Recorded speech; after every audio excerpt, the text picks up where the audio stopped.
Okay. For members participating in person, proceed as you usually would when the whole committee is meeting in person in a committee room. Before speaking, please wait until I recognize you by name. If you are on the video conference, please click on the microphone icon to unmute yourself. Those in the room, your mic will be controlled as normal by the Proceedings and Verification Officer. S'il vous plaît, adressez votre intervention. Please address all questions and comments through the chair. Slowly and clearly. When you are not speaking, your mic should be on mute. With regard to a speaking list, the committee clerk and I will do the best we can to maintain consolidated order of speaking for all members, whether they are participating virtually or in person. I would like to ask the committee to consider the adoption of a budget for the restitution of land studies. That will be our first item of business today. You should have all received it by email. It covers costs related to our meetings, including witness expenses, meals, and telephone lines. So I would ask for your agreement. Now, do I have your agreement? There seems to be agreement around the room, Madam Chair. Very well, we will proceed. Secondly, there has been some interest in having an informal meeting at the offices of the Native Women's Association of Canada on June 21st to celebrate Indigenous Peoples Day. In order to have an off-site meeting, we would have to prepare a travel budget that would cover transportation and interpretation services. Is it the will of the committee to participate in such an event and instruct the clerk to prepare a budget? Yes, there seems to be agreement around the table. Madame Berube, would you, Mr. Vidal? Yes, there is agreement around the table. Great. We will pursue that. And now, pursuant to Standing Order 1082 and the motion adopted by the committee on November 21st, 2022, the committee is commencing its important study of the restitution of land to First Nations, Inuit, and Métis peoples. Today, we welcome Dr. Ellen Gabriel as an individual by video conference. We may also be hearing from Dr. Hayden King, Executive Director of the Yellowhead Institute, who may be joining us shortly. Dr. Gabriel, if you could begin with 5 minutes of introduction. Thank you. Before we start, Madam Chair, I'm so sorry to interrupt. Dr. King won't be joining us. He doesn't have the proper equipment for the meeting. Okay, thank you. So Dr. Gabriel, you'll be the only one on the panel, but I'll be very conscious of your time and energy. So I'll watch the clock carefully, and if we have to shorten things up, then that's what we'll do. So certainly signal if you need a break or anything. But if you'd like to proceed with your 5-minute introductory comments. Yeah, I just want to clarify, I'm not a doctor. That's just Dr. King. Okay. So I'm just going to greet you in my language. What Guanawarado sa Waguego, Yaoji Dascugarawi, Negi Parliamentary Committee, Tano what Guanawarado, Yetnistan Hunsa, Tano what Guanawarado, Sangoyat Dizu, Tano Gatsans Nasaras Oyer. So I just wanted to greet you in my language because that is one of the things that is related to land. And I just want to alert the translators that I might be veering off script, just so we begin. Thank you. So as Indigenous people, we have been living on reserves. These are tiny postage stamp sized pieces of land that the government has allowed us to live on and has set aside for us. And yet, settlers and their governments still want to chip away at our homelands. Our traditional homelands are millions of square miles, not a few square miles. So Land Back is about restoring our Indigenous laws, our relationship with Mother Earth, ourselves, and all our relations. If I may begin to talk to you about what is happening in my community of Kanehsatà. Last week, Radio Canada described how Kanehsatà is, for all extents and purposes, a failed state. This is due to the collusion of the federal, provincial, municipal, and band council governments to deny us our rights to our lands and to steal our lands and sell them. Anonymous and brave souls in the community felt the need to hide their identities to denounce the gunfire, intimidation, and incapacity of the band council to apply the law in the face of extensive organized crime. We know that there are many things involved in this case, and we have been, I just want to say that Kanehsatà has been abandoned by those who purport to uphold the rule of law, whether it's on the land issue or it's the dealing with the multi-generational trauma and addressing the lawlessness in our community, the federal, provincial, and municipal governments have thrown their hands up. And so we live in very precarious and uncertain and unsafe communities. The fact is,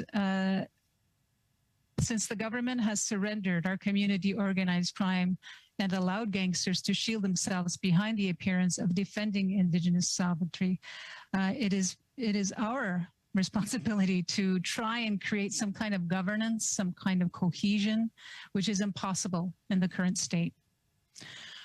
Most of my life, I have been fighting for the land, our culture, our language, and self-determination and human rights. And this brings me back to Land Back. Land remains the foundation of Indigenous languages, cultures, the basis of our relationship to all our relations. It is in essence the pillar of our identity and governance structure. Any serious land back program that is determined to truly restore the dignity and health of Indigenous communities must situate land returns within a broader, multi-generational, and intersectional approach of restoring relationships, culture, language within Indigenous communities.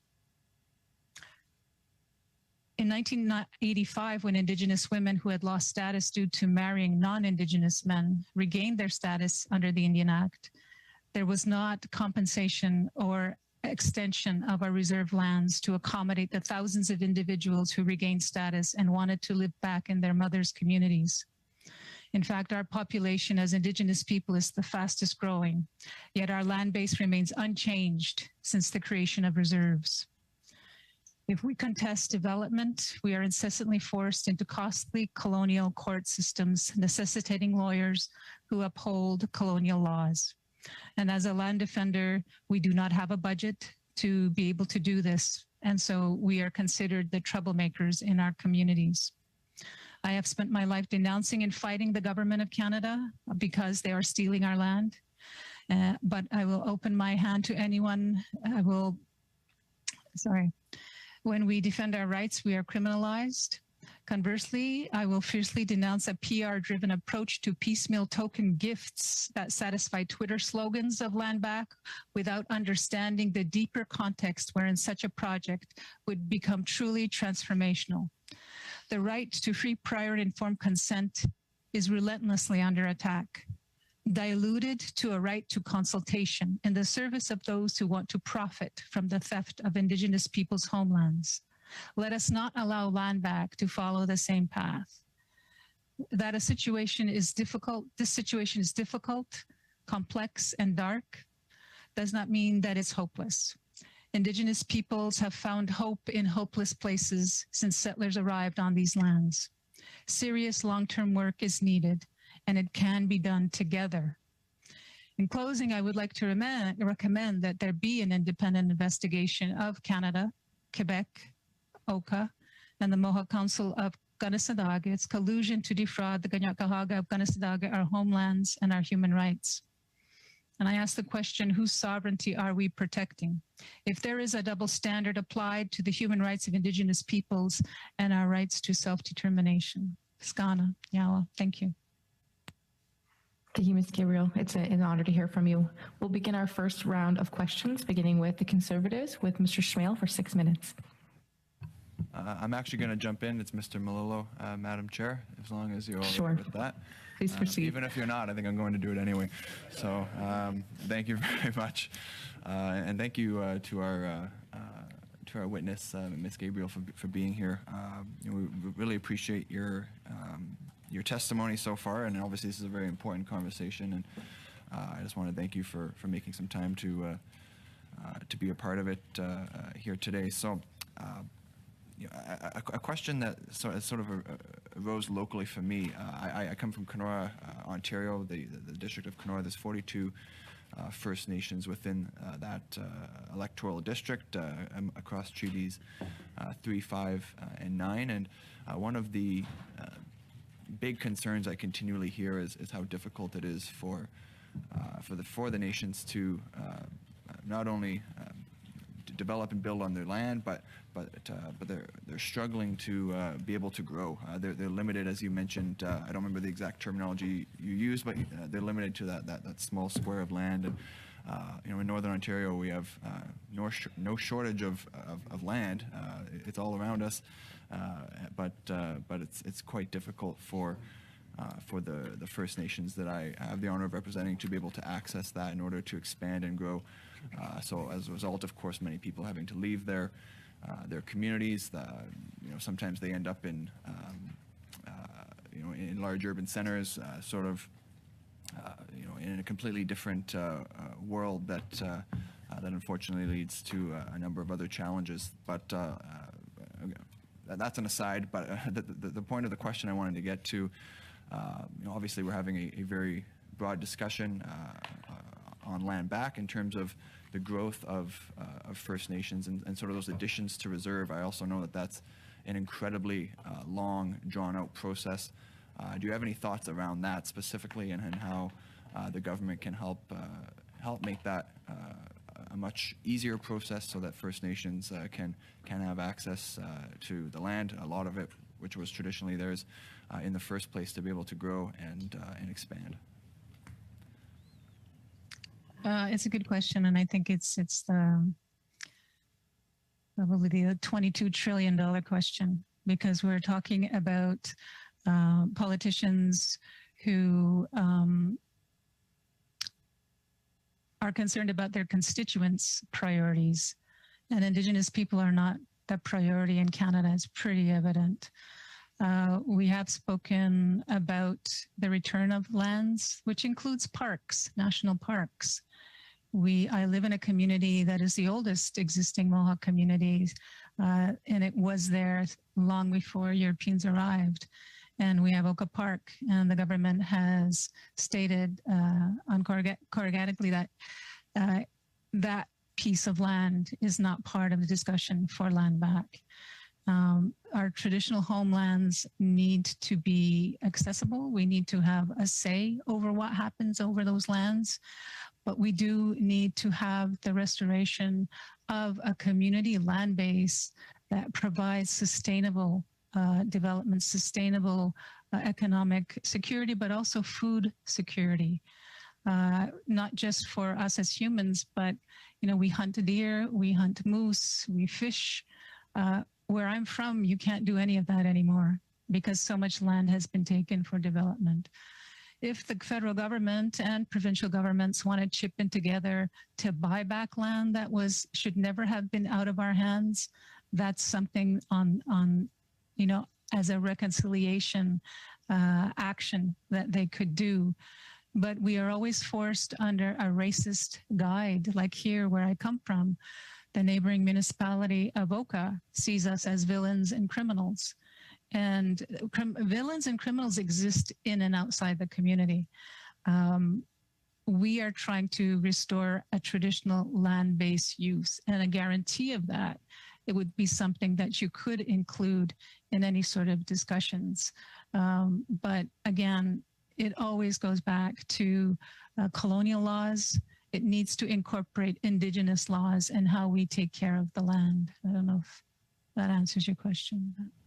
Certainly, I really appreciate that. And one of the things that you mentioned that was particularly interesting to me was food security. I think that is something that's maybe not necessarily intuitively a part of this, but certainly, as you mentioned, a very important part. I know the nations, again, that fall into my district, many of which have one store that they're able to shop at. Their inflated prices. They rely on their firearms. They rely on hunting to be able to go out on the land and provide for their families. I don't have much time left, so maybe I'll just stop my comments there. If you're able to speak more to the food security aspect and how important that being able to hunt on the land is.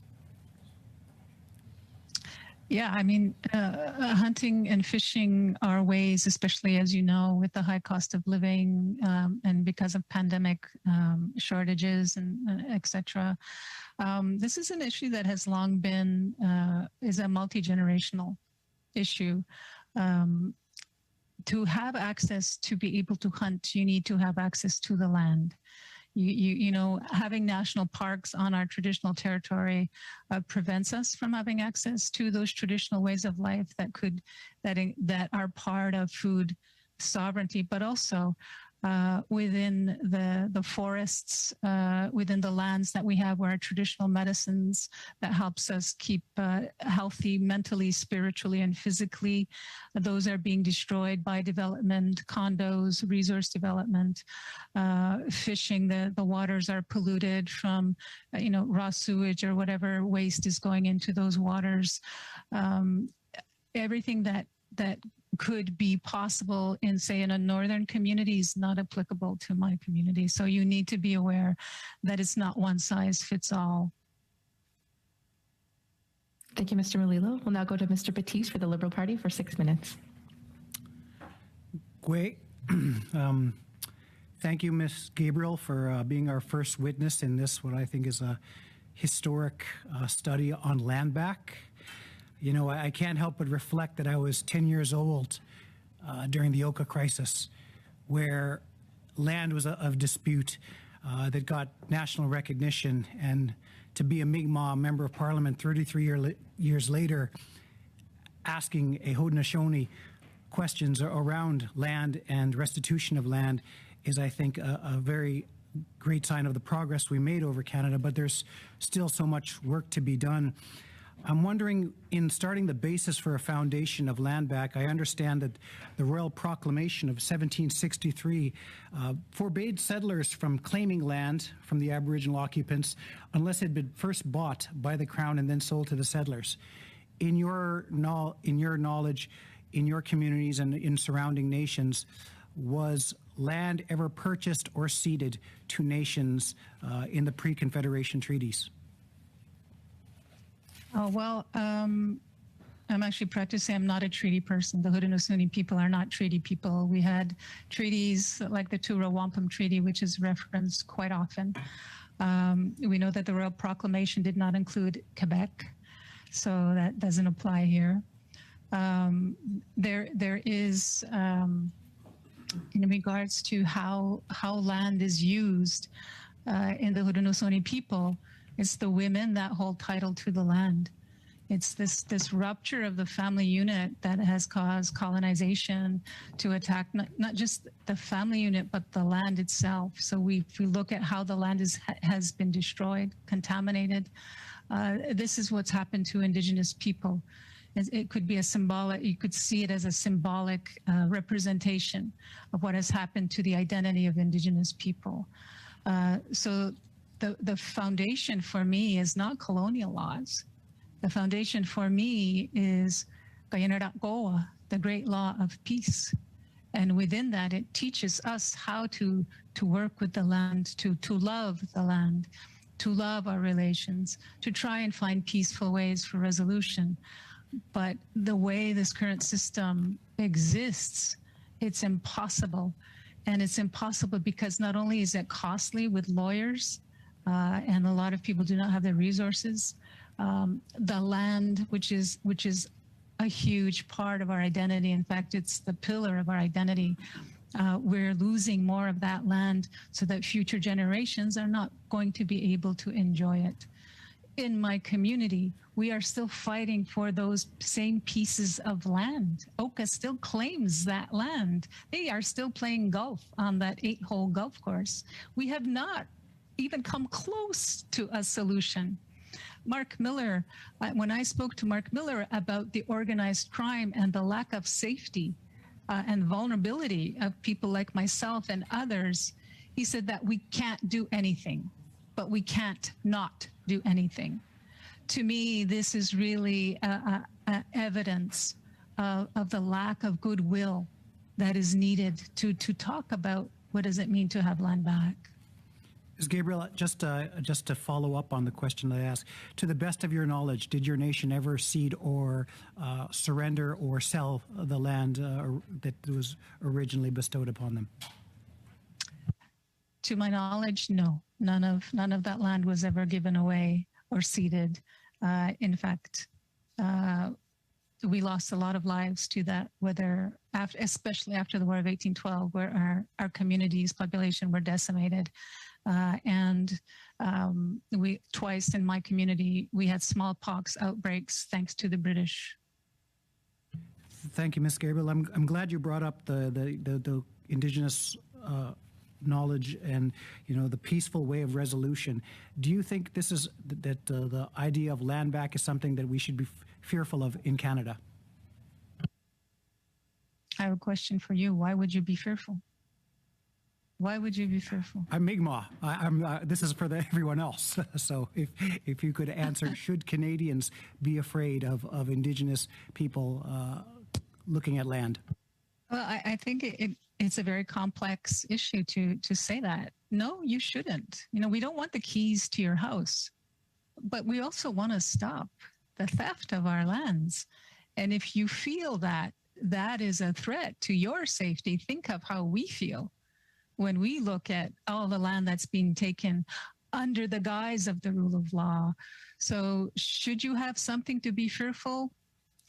Only if you do not believe in human rights, only if you do not believe in peace, and only if you believe that you are superior to Indigenous peoples, just as the doctrine of discovery touted for all the monarchs in Europe. Thank you very much. Thank you, Mr. Métis. Madame Berube. Ms. Berube, our colleague from the bloc, over to you. You have 6 minutes. Thank you, Madam Chair. I'd like to thank Ms. Gabriel for her testimony. I must say that you are really opening up a conversation. This study has been fascinating because we hear witnesses from all over and people with a variety of different views. I'm here in committee substituting for my colleague Marilyn Gill, but it's great to be here. I represent a riding in northern Quebec. 800 square miles, comprising a number of Indigenous communities. And these communities have issues with food security, with suicide rates in Iuichi, issues with climate change, which is undermining Indigenous traditions. There's issues with isolation, with transportation, air transportation, land transportation. And we cannot, I would be remiss if I did not mention missing and murdered Indigenous women. Their calls to action are not being acted upon. Indigenous issues interest me very much, even though issues vary from one region to another. We have issues with related to being a remote community. What are the issues that your community is going through that you have not had the chance to bring up yet?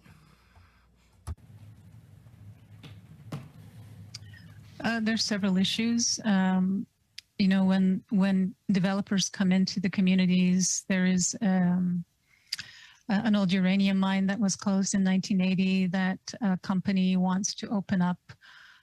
Included in the consultations are the Quebecois, our neighboring Quebecois. But I think what we need to really examine is the original title holders to the land, which are the women of the Haudenosaunee nations, the nations upon whose traditional territory this belongs to. That free, prior, and informed consent is not being practiced. The governments, be they provincial or federal, just seem to go through the motions until they get the answer that they're looking for. When I think about the abandonment of the people here in my community who, by the federal and provincial governments and the authorities in regards to the organized crime here, I think about what do we need to do? What do we need to do to get the attention to say that our issues are as important as a war in Ukraine? Our issues are as important as the lawlessness in Haiti.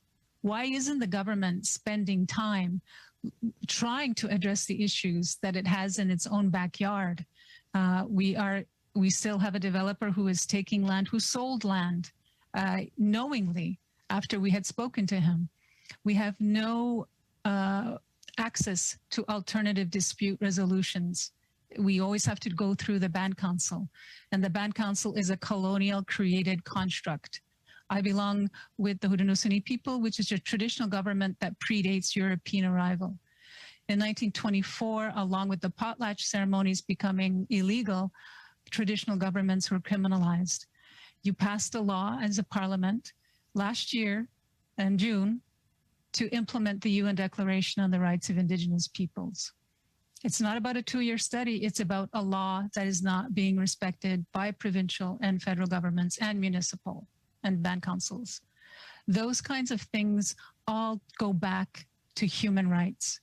And we shouldn't be looking at this as an economic issue. This is an issue that spreads not just through human rights, but as you mentioned, how do we get Indigenous knowledge to protect the environment, to address the issues of climate change? And the UN has stated many times that it is Indigenous knowledge. So why are we still disputing whether or not there is a relevance of Indigenous laws, that whether or not we should even examine Indigenous people's human rights? It's not just about, up to environmentalists. And this is what essentially is at the root of many Indigenous people's philosophies and way of life. How do we use the land today so that 7 generations from now can still use that? My apologies. Des points très importants. You raise some very important points. A number of witnesses have suggested looking to other countries to understand what is happening in Canada and to draw lessons from other countries. Could you perhaps give us some examples, international examples of land back? No, I'm sorry, I can't. I think we need to think creatively when we're applying this sort of idea to Canada and the provinces, because in Canada you have federal and provincial jurisdictions, and Indigenous jurisdictions has not yet been included. And so how do we work through that? And I think that's, I think we need to think outside of the box. And I'm sorry, I'm not sure if there's really great examples. I know the Maori in New Zealand have done, have progressed quite extensively in regards to land back.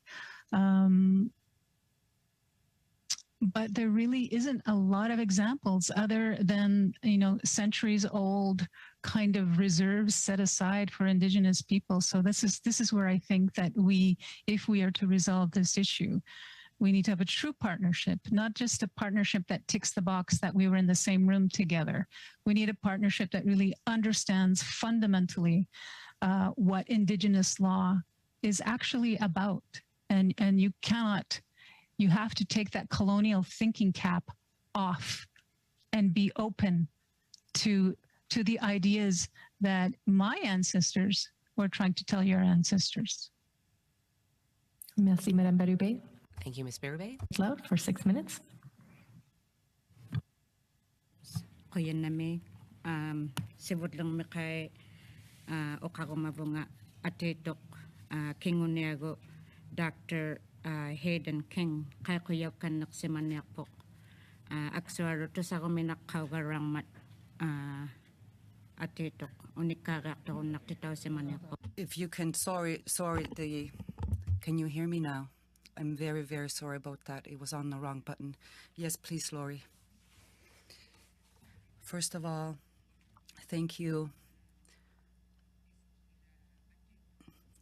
I would like to highly recommend Dr. Hayden King to be invited at the next session, because I would have loved to hear what he would have had to say. Please invite him again. And also, Ellen Gabriel, thank you so much for your presentation. And it's very good to see you again. And what you have just presented is extremely important. and unfortunately you have had to experience very difficult situations. I have a question for you. The recommendation you posed earlier, could you please explain why you made that recommendation so we can understand better how important it is? Thank you, Laurie, for this question. Is an important question because the reason why I made this recommendation is because we are not getting anywhere using Canada's so-called justice system or with Indian Affairs or the rebranded Indigenous Affairs Canada. There is a constant deference to the Band Council, which has weak leadership, as you know.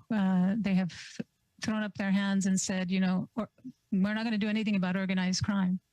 We're not going to do anything about it because it's too dangerous for us. And so when I look at, there's all these social issues that are happening in my community, and still developers are coming in. They are taking our land. There are individual Mohawks who are just taking land without the consultation and not following our own laws and our own protocols. And so I have been doing this for over 30 years. I have not seen progress in any way, shape, or form. The Royal Commission on Aboriginal Peoples came from that 1990 siege of our community, and it's all from racist colonial laws. Canada has colluded with the Seminary of St. Sulpice, Blue Bloods from France. They've colluded with the municipality of Oka. They are colluding with the authorities and organized crime in our community to do nothing. And we are distracted by all these threats to our security. And yet they still keep taking our land. They keep telling us this message that we are worthless, that we are disposable, and that we have no rights to this land. So this system is not working for us. We need an independent inquiry into the involvement of the federal, provincial, municipal, and band councils in the situation that we find ourselves today, where we are not safe in our own homes and in our community. There is no such thing as democracy, because if you do speak out, there will be retribution against you. So I want an independent inquiry investigating Canada's collusion with organized crime and creating the situation we find ourselves in today. Thank you. The second question I have for you, I would also like to have Mike Morris, lawyer, to also speak out if you can. The second question I have for you is the First Nations Indigenous legal traditions. Should they be utilized again? So if you can briefly mention, as you mentioned earlier, do you have a recommendation do you have a recommendation how the Indigenous legal traditions could be utilized or recognized within the Canadian government? Yeah, a long time ago in the 1990s, there was something called the Manitoba Justice Inquiry, and they talked about, in using Indigenous laws for restorative justice. For Indigenous laws, like I can only speak to the Great Law of Peace, wherein we sit in clans and we talk. We talk until we come to consensus from all the clans about an issue that is before the people. But the way the colonial laws are, you have a time frame, you have a time limit, and you are not able to address these things afterwards. It's always based on the timeline of the federal government. For Indigenous peoples, we go by those 13 moons. What does each moon bring us? Today we see the flowers blooming in May. We are supposed to be taking care of the land. We are stewards of the land. We are title holders to the land. And yet, how many women do we see sitting around the table when it comes to land negotiations? The lawyers outnumber the Indigenous people in discussions. They don't know Indigenous laws. We need those elders to be there with us, because we are supposed to be looking at how we're living today, our actions today, how does that help the people today, but also how does it help the people in the future? And it's not just about human beings, it's about all our relations, the fish, the water, the four-legged, the birds. That's Indigenous laws. And this is what has been under attack by development, especially resource development and condo development. I don't know, I'm kind of rushing because I know there's other questions, but thank you. Those are really important questions. Thank you, Ms. Itlau. We'll now proceed to our second round. So we have, I believe, Mr. Schmale for 5 minutes. We do. Thank you very much, Chair. And thank you, Ms. Gabriel, for being with us today on a very important topic. Ms. Gabriel, with the expansion of the pipeline in the Wet'suwet'en territory, we saw a conflict. I know you know this well. It emerged between the hereditary leadership and the elected chiefs. Basically, you know, one side or the other, depending on how you felt about the resource development, is kind of where people landed on that issue. And I totally recognize and agree with you that the Indian Act is paternalistic, it's archaic, it's failed Indigenous people, and one day I'd actually like to see it abolished at some point. The sooner the better. But with respect to land restitution and use, how can we be assured that going forward we have achieved free, prior, and informed consent, especially in nations that have divided support for either model?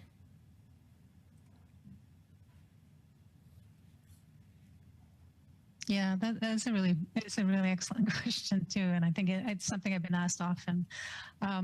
Let's get rid of the Indian Act, then treat us as nations. Treat us as we should be treated, and having access to our traditional homelands, which are thousands of square miles for some and millions of square miles for others. For sure, there is a divide and conquer strategy that has been going on for over 500 years. The government, when it suits their needs, will find Indigenous peoples who are only too willing to adopt the values of a colonizer, which is money is the most important thing. For Indigenous traditional governments, it is important for the people to have a quality of life. It is important for the people to have food sovereignty, to be healthy. But that also means that the land needs to be healthy. So, Ms. Gabriel, the colonial, like the band councils, I just want to clarify, just let me finish this for a second. So the band council was created by the government of Canada to usurp the traditional forms of leadership. And this is who the government chooses all the time. And they say to us as traditional people, this is the legal authority that we recognize, and it is their decisions. And so if you look at just at my community, 1/3 of the people who are registered band members actually vote. We have within that multiple people. So it's traditional versus band council when it's really a nation.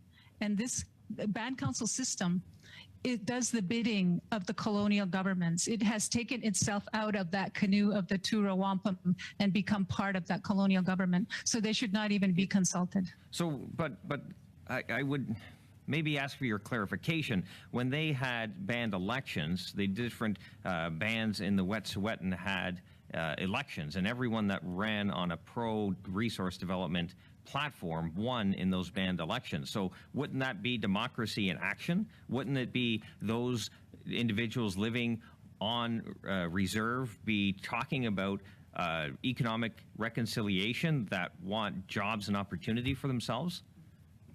Is that what's the most important thing? I mean, I think if you take a look at how informed are they?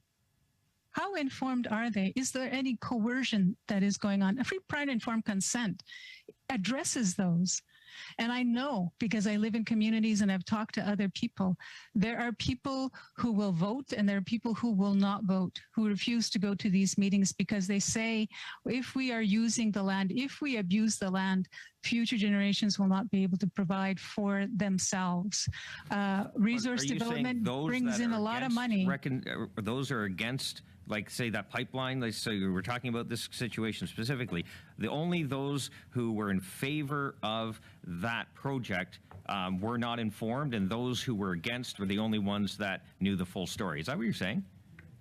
Not at all, sir. Okay. I was just making sure. I thought I heard that. Yeah. No, I think what you need to understand is that when the government says we're going to do consultations, if nobody shows up, they consider that consultations. What resource developers have done in the past is call the band office, ask for the Grand Chief, the Grand Poobah, and say, we want to do this. Do you agree or not? And it's just a telephone call sometimes. So it's not just on the government's back, it's also on the developer's back. And what is happening is there's no respect for Indigenous law, which says we must fight to protect the waters, the fish, the birds, the land, everything, so that there is going to be a sustainable way of life in the future. As it is, the majority of water that we see is either not drinkable, so we have to put it through a sewage system. I'm not going to speak on behalf of the Wet'suwet'en, but I do know that this is not this is not a definition of democracy. This is more a definition of good business practice than anything. And even then, it is sorely lacking in good faith and goodwill.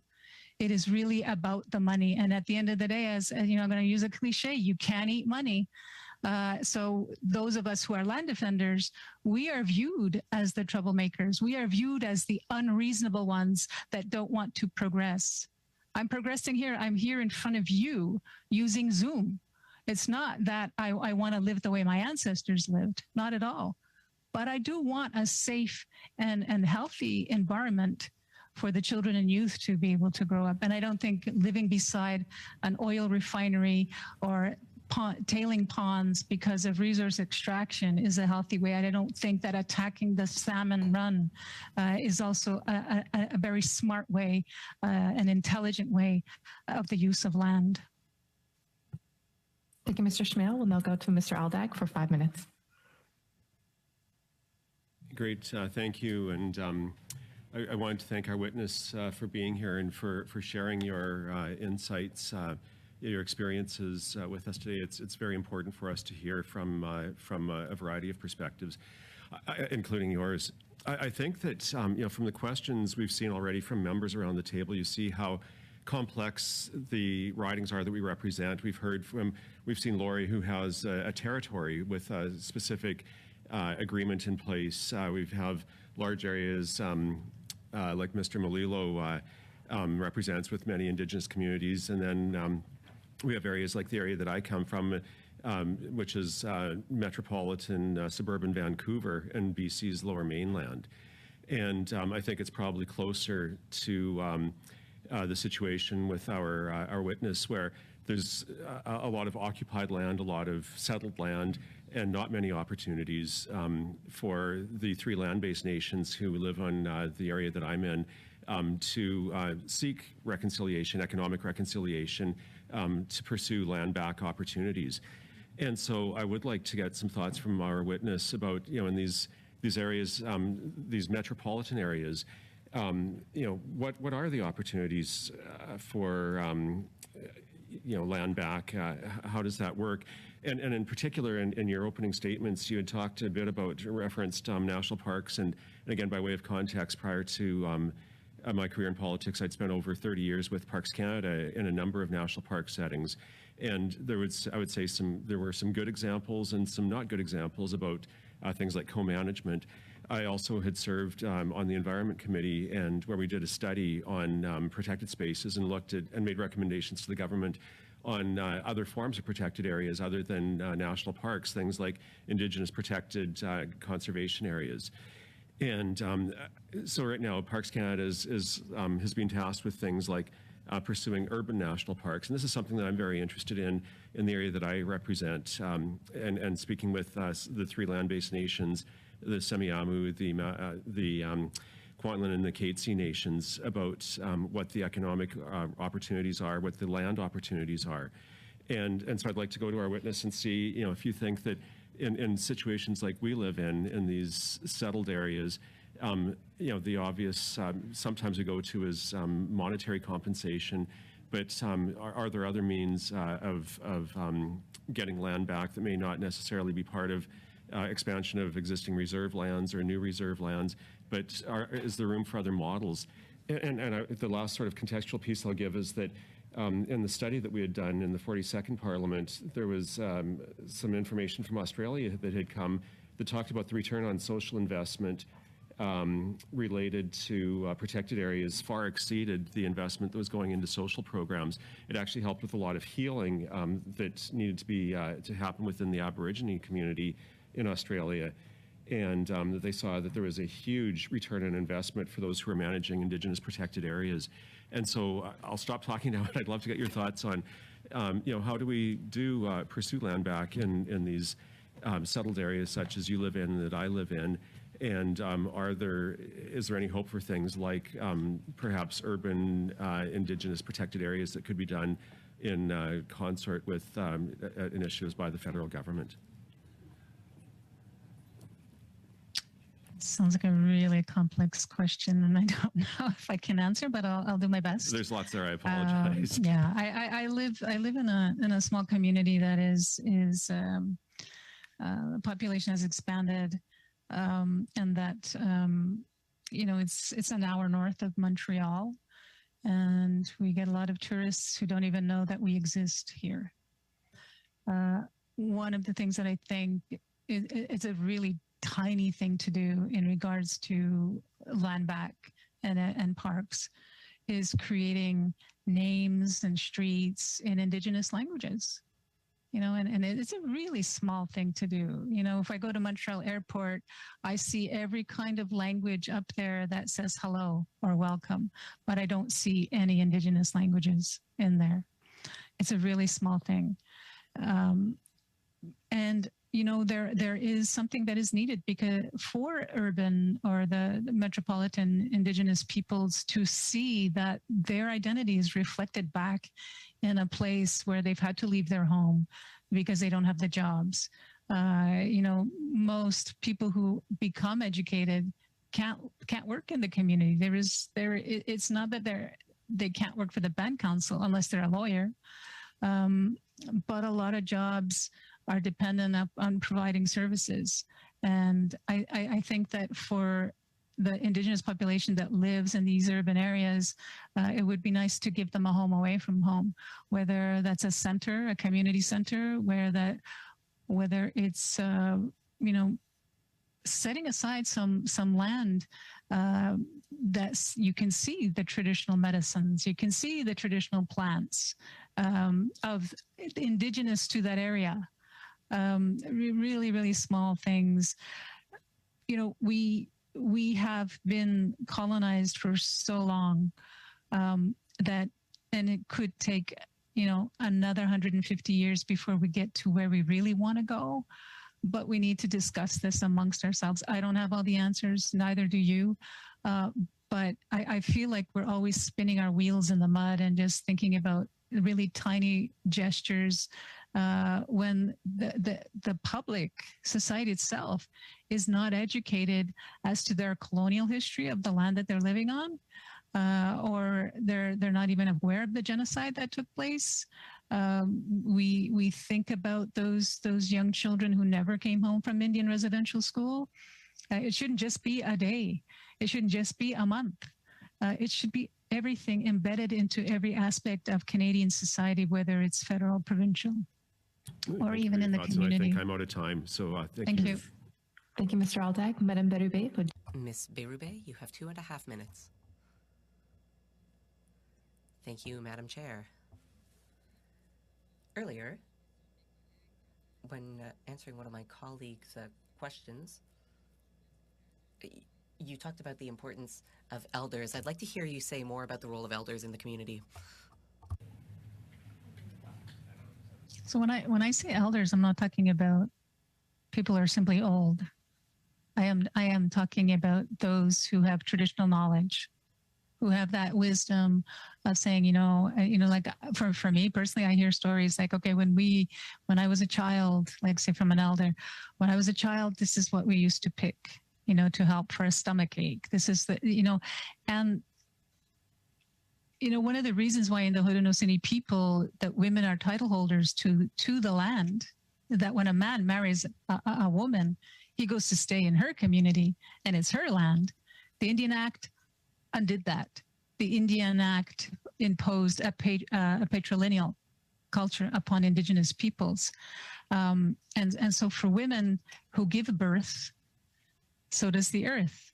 She provides food. She provides many things to us. And so the symbolism that is embedded in Indigenous people, that is there from Indigenous knowledge keepers. So what we term an elder could be someone who's 30 or 20 years old. It could be a child. It's just sometimes people are old souls. You know, for us, this is our philosophy. You might think it's weird, but this is how we think. And so an elder is someone who understands that exactly what I was talking about. This is how you respect the land. This is a relationship with the land. And we need to nurture that relationship. It's not just thank you and goodbye. It's also, what are you giving back to the land? What are you giving back when you go hunting? You know, if it's custom that you provide tobacco to the deer or moose that you kill and send that spirit on its way. There are so many things involved with being an elder, and it's not just about doing an opening prayer and then making the elder sit in the back and listen to everybody. It's about involving the elders in decision-making processes.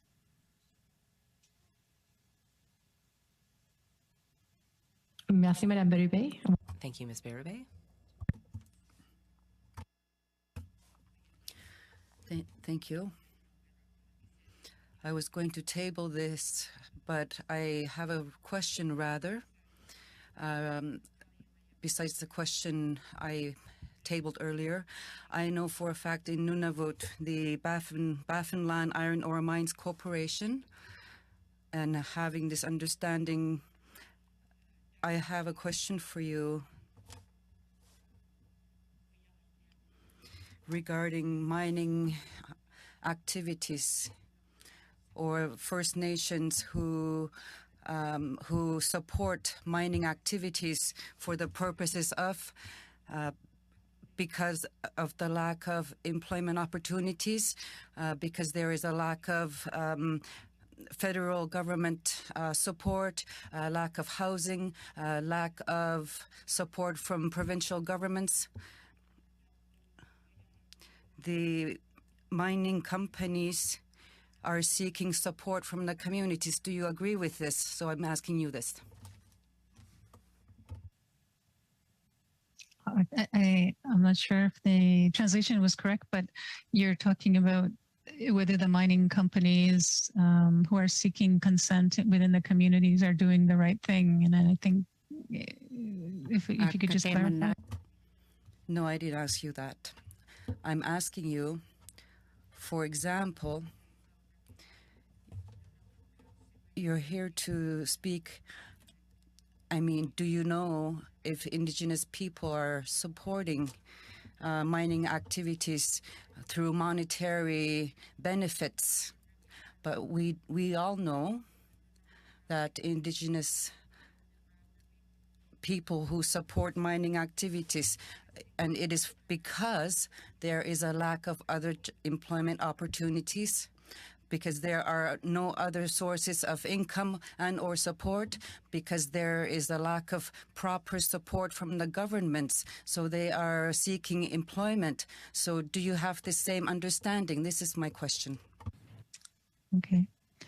Yeah, I mean, I think that this is what developers and mining companies do. They know that there is economic depression in a lot of the communities, whether they're remote or not, like my community, you know, and they manipulate Indigenous people using the economic and job argument. And it's like, for Indigenous peoples from that community, you know, please excuse the expression, we're just going to be pushing wheelbarrows. We don't have the high-end jobs, and we are shooting ourselves in the foot, because when the mining company is gone and through and they've contaminated our water, they've polluted our lands, what do future generations have? Nothing. But to be living in a polluted environment. And this is what I constantly hear. There's the old uranium mine. There's a company, Neocan, that wants to open it up. They're going to be using over 2 million gallons of water a day. we use aquifers. I have water from a well, and that's in jeopardy. But the mining companies have more rights than we do. They have more rights than a hospital.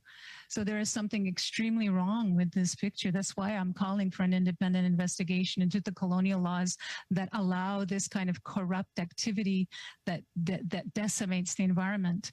And yeah, sure, we want jobs. We want to be able to buy nice things for our family. But at the end of the day, we are jeopardizing the health and the prosperity of future generations.